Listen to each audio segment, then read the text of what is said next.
Hello friends, GIT classes में आप सभी का स्वागत है। आज से हम अनुपात और समानुपात की सीरीज़ शुरू कर रहे हैं, जिसमें हम जो पढ़ेंगे सबसे पहले वो रेशियो के बारे में पढ़ेंगे। ठीक है, तो चलिए सबसे पहले तो हम अनुपात और समानुपात की प्रॉपर्टी देख लेते हैं।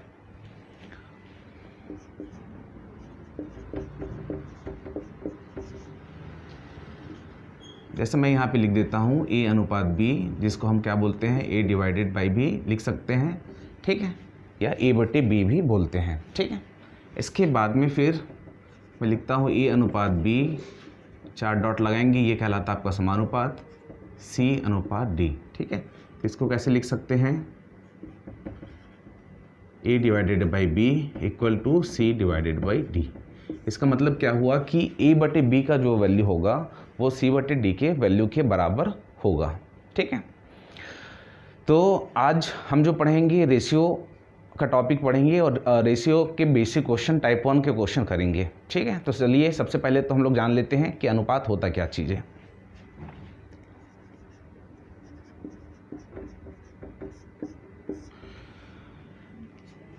तो दोस्तों, अनुपात जो होता है दो राशियों के बीच का संबंध होता है कि एक राशि जो है दूसरे राशि की कितनी गुनी है या कितनी अधिक है। ठीक है, एक चीज़ तो आपको ये याद रखना है, और दूसरा ये याद रखना है कि सपोज जैसे मैं यहाँ पे लिख देता हूँ कि A रेशियो B मैं लिख देता हूँ, तो इसकी कोई भी यूनिट इकाई नहीं होती है, आपको ये याद रखना है। ठीक है, इसकी कोई भी यूनिट नहीं होती है। ठीक है, एग्जाम्पल के तौर पे अगर जैसे मैं यहाँ पे लिख देता हूँ 18 रेशियो 36। ठीक है, तो ये क्या हो जाएगा, इसको काटेंगे।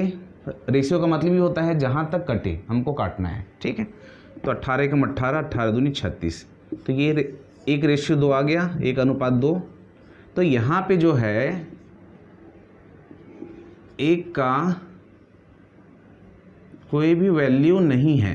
ठीक है, एक का कोई भी वैल्यू नहीं है, और यहाँ पे जो 2 भी दिया है उसका भी कोई वैल्यू नहीं है। ठीक है, आपको ये याद रखना है। ठीक है, इसके अलावा 2-3 चीज़ें और बता देता हूँ।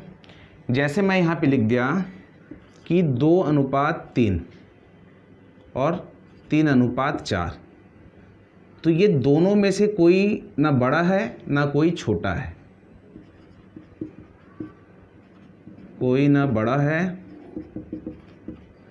ना ही कोई छोटा है। ठीक है, इसके अलावा जैसे मैं यहाँ पे लिख देता हूँ कि 2 अनुपात 3 अनुपात 4 अनुपात 5। ठीक है, तो इसमें जो बड़ा होगा ये बड़ा होगा। ठीक है, और यहाँ पे जो कंपेयर किए थे हम 2 रेशियो को कंपेयर किए हैं कि 2 अनुपात 3 और 3 अनुपात 4, कि इन दोनों में से बड़ा कौन है। तो यहाँ पे हम ये नहीं बता सकते कि कौन बड़ा है और कौन छोटा है, लेकिन अगर हम ये 2 अनुपात 3, 3 अनुपात 4 और 4 अनुपात 5 में कंपेयर करेंगे तो ये 5 वाला बड़ा होगा। ठीक है, तो इसको याद रखना है। इसके अलावा जैसे किसी भी चीज़ को एग्जैक्ट वैल्यू में बदलना है, जैसे सपोज यहाँ पे मैं 2 अनुपात 3 लिख देता हूँ, इसको एग्जैक्ट वैल्यू में मानना है या लेना है। ठीक है, तो इसमें हम क्या करते हैं, एक चर राशि जोड़ देते हैं, चाहे x जोड़ो, चाहे y जोड़ो, चाहे a जोड़ो। ठीक है, तो यहाँ पे मैं इसको 2x रेशियो 3x कर देता हूँ, तो ये एग्जैक्ट वैल्यू में बदल जाता है। ठीक है, तो यहाँ तक मेरे ख्याल से आपको आ गया होगा समझ में। ठीक है, इसके बाद में 2 चीज़ों को और जानेंगे।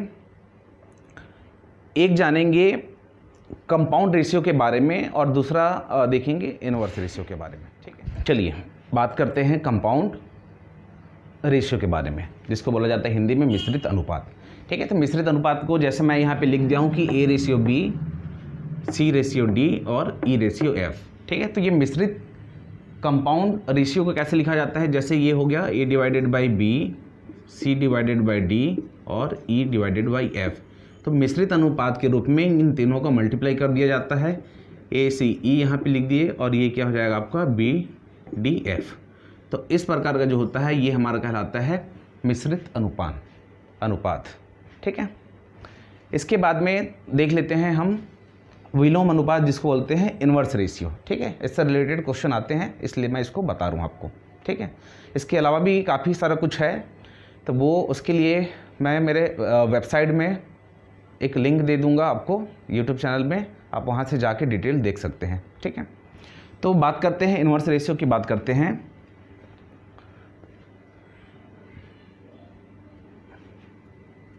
तो ए रेशियो बी का इन्वर्स रेशियो क्या होता है? B ratio A. अब ये आता कैसे है, निकलता कैसे है, उसकी बात करते हैं। ठीक है, तो यहाँ पे जैसे मैं ए रेशियो बी का इन्वर्स रेशियो क्या हो जाएगा? 1/a ratio 1/b। ठीक है, तो ये कहलाता है आपका इन्वर्स रेशियो। अब ये कन्वर्ट कैसे हो जाएगा? दोस्तों, जब भी इस टाइप का क्वेश्चन मिले आपको और हल करना हो तो आपको एलसीएम लेना रहता है। तो हम क्या करते हैं, एलसीएम को ही, ठीक है, जो भी, अब इसका एलसीएम जैसे निकालेंगे तो क्या आ जाएगा? ए बी आ जाएगा। इन दोनों को मल्टीप्लाई कर देते हैं, तो ये इसको गुणा कर दो, ये ए बी मल्टीप्लाई, क्या इसको ऐसे कर सकते हैं सीधा सीधा, ए बी मल्टीप्लाई 1/a, और ये हो जाएगा ए बी मल्टीप्लाई 1/b। ठीक है, जो भी आपका एलसीएम आएगा तो एलसीएम को ही आपको मल्टीप्लाई कर देना है इससे। ठीक है, और डिवाइड करना है। तो ये यहाँ से ये कट गया और बी से बी कट गया, तो इसका क्या आ गया आंसर? B ratio A. ठीक है, तो ए रेशियो बी का उल्टा inverse ratio B ratio A होता है। ठीक है, आपको ये याद रखना है। ठीक है, चलिए अब रेशियो के कुछ बेसिक क्वेश्चन कर लेते हैं, टाइप 1 के क्वेश्चन।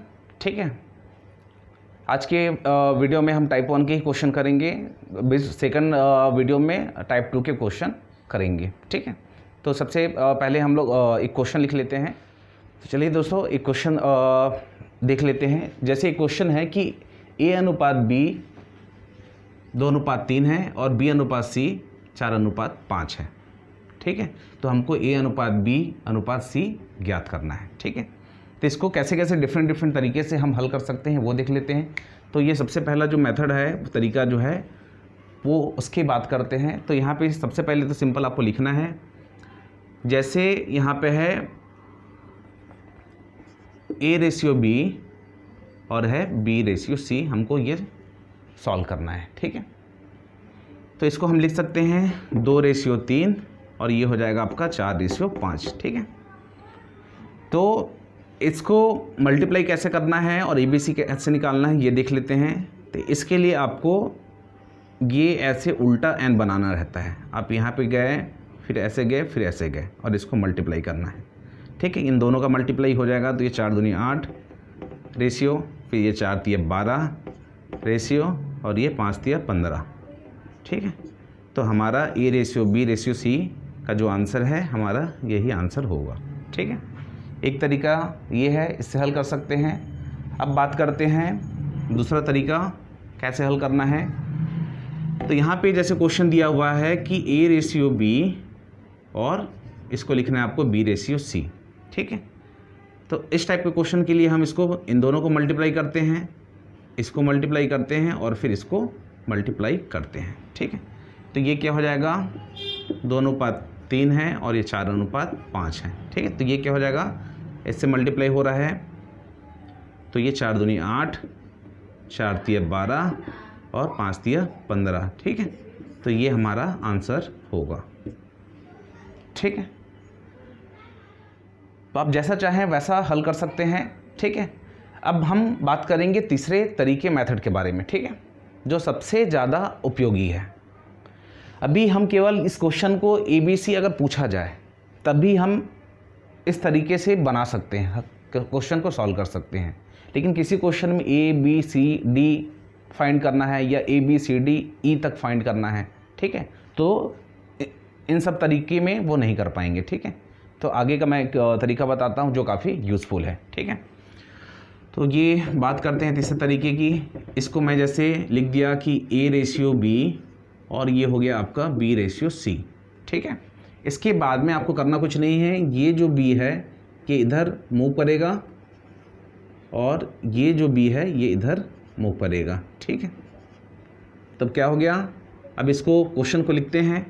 यहाँ पे जैसे मैं लिख दिया 2:3 और ये हो जाएगा हमारा 4:5, ठीक है।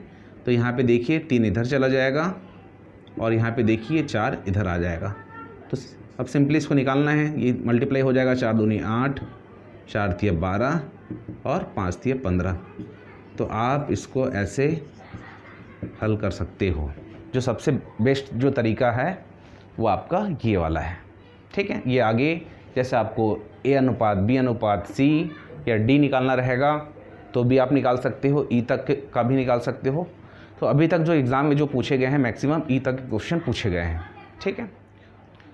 इसके बाद एक अगला क्वेश्चन देखते हैं दोस्तों। क्वेश्चन नंबर 2 की बात करें तो इसमें हमको निकालना है, जैसे A/B दिया हुआ है 3:4 और B/C दिया हुआ है 4:5, ठीक है।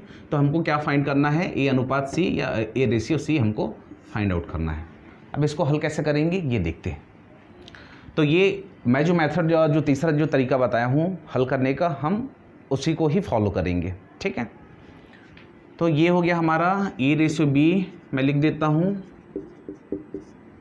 और यहाँ पे हो जाएगा B/C, ठीक है। तो ये हम कैसे करते हैं, इसको B इधर जाता है और इधर ये B इधर मूव करता है, ठीक है। अब क्वेश्चन में लिख देते हैं, ये हो जाएगा 3:4 और ये हो जाएगा 4:5, ठीक है। तो 4 इधर चला गया और ये 4 इधर आ गया। तो ये 4 तिया 12 हो गया, ये 4 चौक 16 और ये 5 चौक 20, ठीक है। तो हमारा जो आंसर आ गया ये आ गया है। ये किससे कट सकता है, 4 से कट सकता है। तो ये 4 तिया 12, 4 चौक 16 और 4 पंचे 20। तो हमारा A/B/C का आंसर है 3:4:5। लेकिन हमको निकालना, फाइंड क्या करना है, A/C फाइंड करना है।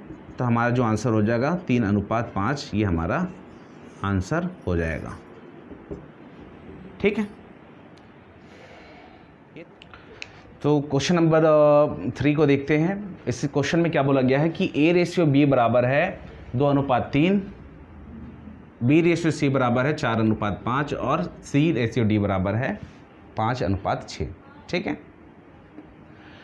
तो इसमें हमको निकालना है A/B/C/D फाइंड आउट करना है, ठीक है। तो इसको हल करते हैं, ये डायरेक्ट मैं हल कर रहा हूँ, ठीक है। तो ये 2:3 हम सबसे पहले लिख लिए, उसके बाद ये 4:5 लिख लिए, फिर हम बात करते हैं 5:6 यहाँ पे लिख लिए, ठीक है। एज इट इज़ आपको करना कुछ नहीं है, यहाँ पे जमाना है, कहाँ कहाँ पे डॉट आएगा वो डॉट लगा लो। ये 4 यहाँ पे आ जाएगा, ये 3 यहाँ पे आ जाएगा और ये 3 यहाँ पे आ जाएगा और ये 5 यहाँ पे, तो ये 5 यहाँ और ये 5 यहाँ, ठीक है। अब सिंपली, ठीक है, अब इसको मल्टीप्लाई करना है। 5 चौक 20 दूनी 40, 20 तिया 60 और ये हो जाएगा 25 तिया 75 और ये हो जाएगा आपका 30 तिया 90, ठीक है। तो ये किससे कट रहा है, 5 से काट सकते हैं। 5 अट्ठे 40, 5 एकम 5 दूनी 10, 5 एकम 5 पंचे 25, 5 एकम 5, 5 अट्ठे 40, ठीक है। इसके अलावा और कट सकता है क्या, तो नहीं कट सकता, ठीक है। तो ये हमारा जो आंसर निकल गया A/B/C/D का आंसर निकल गया, ठीक है।